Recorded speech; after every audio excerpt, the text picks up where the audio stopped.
Kita move ke active skill ya.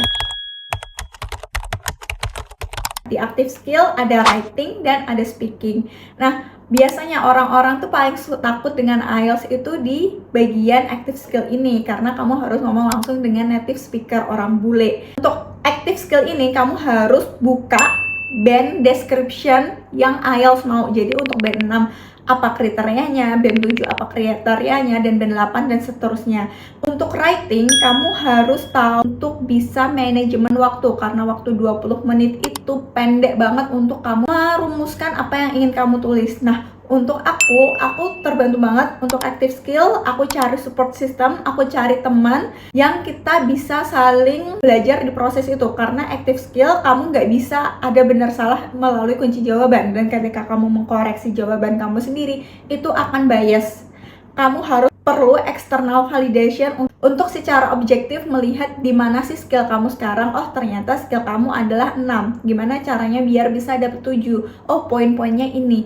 Untuk writing, tipsnya dari aku, utamakan untuk kamu bisa planning 3 menit sampai 5 menit di awal, karena writing itu kan kerangka pemikiran. Kamu mau ngomong apa aja, dan di situ menentukan dirimu untuk bisa selesai tepat waktu karena kamu udah planning. Oh, poin-poinnya ini, grouping apa aja yang harus dibahas di paragraf pertama, paragraf kedua, kesimpulan.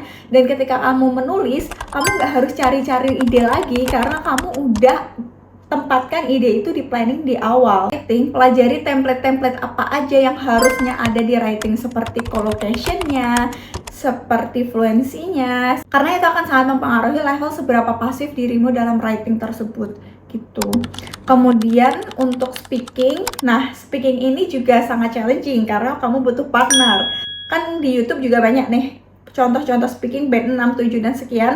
Itu kamu bisa mirroring dari situ, dari cara menjawab, bagaimana cara ketenangannya, bagaimana dia cara untuk fill in the gap atau ada filler words, dan it's totally fine, but you have to be disciplined with yourself because we are as Indonesian, we feel very judgmental because we're so afraid that people will judge us when we speak in English, and it's also kind of like a limiting belief for us to speak in English, so it's very challenging in confidence level. So you have to practice and be patient with your progress. Nah, kalau misalnya dulu waktu aku speaking, aku suka banget nih ngobrol di depan kaca, atau misalnya waktu aku motoran atau lagi nyetir, dan di situ membuat aku merasa lidahku itu sudah mulai terbiasa. Aku menguatkan otot-otot kepedeanku, otot-otot di lidahku untuk ngobrol bahasa Inggris gitu. Dan banyak ya cara-cara untuk kamu bisa speaking bahasa Inggris, misalnya dengan mirroring, dengan cara niru orang ngomong bahasa Inggris di film, atau misalnya kamu ngobrol sama komunitasmu, atau bahkan ya udah ngobrol aja sama dirimu sendiri di depan kaca. Dan banyak kok resources di luar sana yang ngasih script gimana cara kamu ngomong itu. Dan secara pribadi aku merasa IELTS itu selain fair, tapi benar-benar sangat membantu di kehidupan nyata. Misalnya nih, untuk listening kamu bisa sekaligus belajar speaking. Untuk reading, kamu sekaligus bisa gunakan vocabulary reading itu untuk writing. Jadi emang ada pasangan-pasangannya nih. Kalau misalnya kamu nggak ada waktu atau bisa bosan nih belajar listening, ya udah kamu sekaligus belajar speaking. Kalau kamu sekaligus belajar reading, kamu bisa pairing up dengan writing. Karena skill itu saling berkaitan. Dan buat teman-teman yang memang tujuannya mau keluar negeri atau misalnya mau studi lanjut, skill-skill di IELTS itu berguna untuk kamu baca jurnal, untuk kamu bersosialisasi, untuk kamu dengar percakapan, dan menurut aku nggak ada ruginya. Bahkan waktu itu aku merasa ternyata fun ya, ternyata seru ya belajar IELTS, dan berguna karena bukan sesuatu yang kamu kerjain terus kamu tinggalin, tapi memang berguna di kehidupan sehari-hari. Makanya aku suka banget untuk ngajar IELTS karena memang berguna dan strateginya tuh jelas dan emang fair play gitu.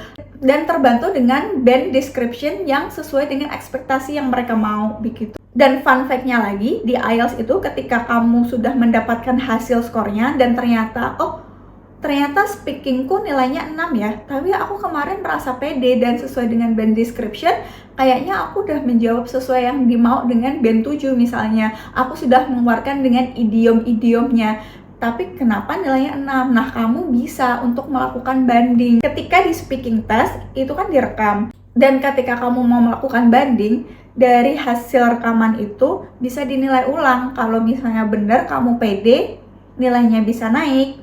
Tapi kalau misalnya enggak, kamu memang bisa melakukan retake lagi atau tes IELTS lagi. Biayanya sekitar 2 jutaan kurang lebih.